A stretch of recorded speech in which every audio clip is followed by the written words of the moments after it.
ចាប់រស់យកមកចិញ្ចឹមទុកពូជបំបែកទ្រង់ចាប់ផ្ដើមយកជីវិតទៅប្រថុយក្នុងព្រៃរហូតរកបានតែលុយបដូរជីវិតនឹងបើចង់ងើបមុខមាត់តតែយកសត្វព្រៃមកចិញ្ចឹមឲ្យបានបងយេមិនទៅចូលព្រៃទេអីបាននៅផ្ទះរៀបចំស្អីហ្នឹងគូចុះគូឡើងមើលទៅដូចទ្រង់ជ្រូកអញ្ចឹងវើយមិនមែនទ្រង់ជ្រូកទេគឺស្ថានចិញ្ចឹមសត្វស្អីគេក៏ស្ថានចិញ្ចឹមសត្វថ្ងៃក្រោយយើងមិនអាចពឹងតែលើការបរបាញ់ទេអញចង់ចិញ្ចឹមវាហ្មងចិញ្ចឹមបងឯងមិនគ្រោនទេសត្វព្រៃកាច់ចឹងយកមកចិញ្ចឹមផ្ទះមិនកើតមិនខាត់ពេលទេអីនិយាយមែនណាបងទម្រាំតែសន្សំបានលុយប៉ុណ្ណឹងមិនងាយទេបើចាក់ចោលអស់ហើយងាប់ទៀតនោះដែលខំពីដើមមកមិនរលីហើយទេបាញ់បានមួយលក់បានតែម្ដងតែបើចិញ្ចឹមបានមួយសម្បុកលក់បានច្រើនដងរបស់មានតម្លៃក្នុងដៃយើងពេលនេះមិនមែនជាសត្វព្រៃមួយក្បាលទេគឺខ្សែរយៈសត្វហួយហ្វុងយាននេះហ្មងមានន័យថាម៉េចមានន័យថារបស់ដែលគេអត់យើងមានគេបរបាញ់បានម្ដងគឺចប់តែបើយើងចិញ្ចឹមវាបានថ្ងៃក្រោយលែងពឹងលើសំណាងទៀតហើយគឺមានទំនិញបញ្ចេញរហូតមានការអីមែនទេខ្ញុំចង់ដូរផ្លូវរកស៊ីលែងចូលព្រៃបរបាញ់ទៀតហើយគិតចង់ងាកមកចិញ្ចឹមសត្វព្រៃវិញលោកចង់ចិញ្ចឹមសត្វហួយហ្វុងយានមែនទេត្រូវហើយពឹងលើការបរបាញ់ទំនិញមិនទៀងទាត់ទេមានតែការចិញ្ចឹមទេទើបអាចរកស៊ីបានយូរអង្វែងអ្វីដែលខ្ញុំចង់បានមិនមែនលុយងាយក្នុងពេលខ្លីទេគឺចង់ក្តោបក្តាប់ខ្សែរយៈហួយហ្វុងយាននេះឲ្យនៅក្នុងដៃខ្ញុំទាំងអស់ហ្មងជំហានមួយនេះធំគួរសំណាតែបើលោកពិតជាអាចចិញ្ចឹមបានមែនឈ្មោះហួយហ្វុងយាននឹងលែងត្រឹមជាទីតាំងក្នុងព្រៃទៀតហើយអញ្ចឹងហើយបានខ្ញុំមកពឹងនាងខាងការបញ្ជាទិញត្រូវតែរក្សាទុកឯកសារនិងផ្លូវច្បាប់ជួយស៊ើបឲ្យខ្ញុំផងការបញ្ជាទិញខ្ញុំនឹងទុកឲ្យលោករឿងឯកសារនិងអ្នកជំនាញខ្ញុំនឹងជួយរកតែឆិនយេលោកត្រូវគិតច្បាស់ណាដល់មួយជំហាននេះបើមិនរងរឿងទេគឺរលាយហើយ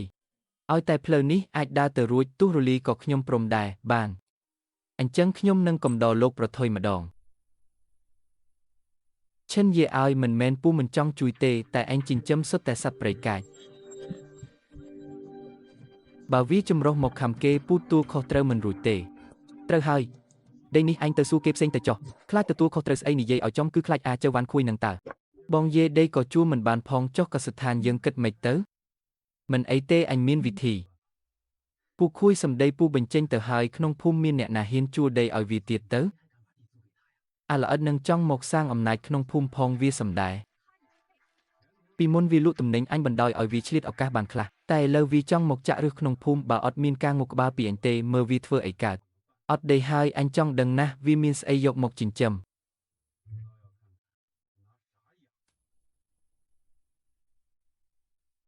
បងយេពួកយើងកំពុងទៅណាត់ទៅរកដីនេះមិនមែនជារូងចាស់នៅក្រោយភ្នំផ្ទះបងទេអីកន្លែងកំទេចកំទីចេះយកមកធ្វើអីកើតរូងនេះបាំងខ្យល់បានដីទួលនេះធ្វើរបងបាននៅជិតផ្ទះងាយស្រួលយាមកាមកន្លែងនេះមិនបាច់ខ្វល់មើលទឹកមុខអ្នកណាទេអូហូ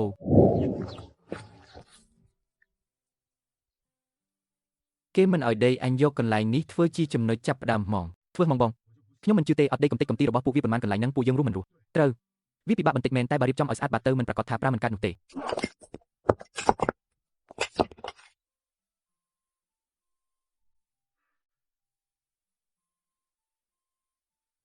គេមិនបើកផ្លូវឲ្យខ្ញុំនឹងទម្លីផ្លូវដើរដោយខ្លួនឯងហ្មង